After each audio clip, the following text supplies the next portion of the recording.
Every time I return home to India, it's as if I'm relearning a place I once knew by heart. There's a streetlight on the corner, always glowing, but somehow I've forgotten the warmth it cast on my late night walks.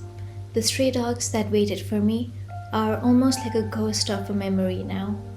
And with each small discovery, there's this guilt that I've chosen to be absent, that I've drifted away. Even when I'm home, I'm missing my other home, the one I built in Paris. It's strange to admit, but this place now feels familiar, where I've planted pieces of myself. It's not that the old me has disappeared. She's still there, hidden in quiet moments, in the way my mom remembers how I used to be.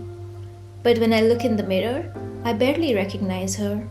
Paris has changed me, made me a little tougher, a little bolder, and into someone who had to learn not to care quite so much about what the world would think of her.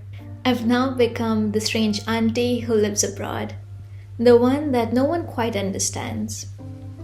People hear stories, think maybe I'm living some dream life, but they don't see the reality, the loneliness, the sacrifice.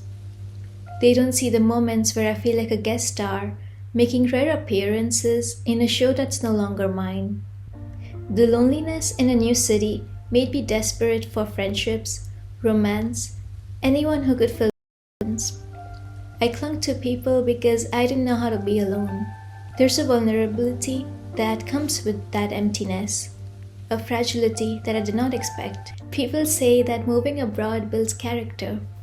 I guess that's true, but it's not that simple. It doesn't just happen, it depends on the person, on whether they can take the loneliness and make it into something new. Sometimes it feels like this experience could break me just as easily as it could shape me. Will we ever stop feeling guilty that we left?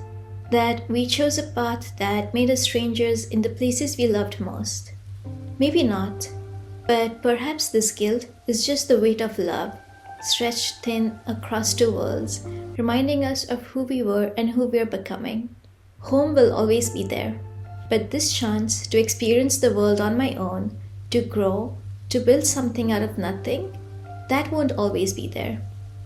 So for now, I live this life, and maybe one day, when the time is right, I'll know where I truly belong.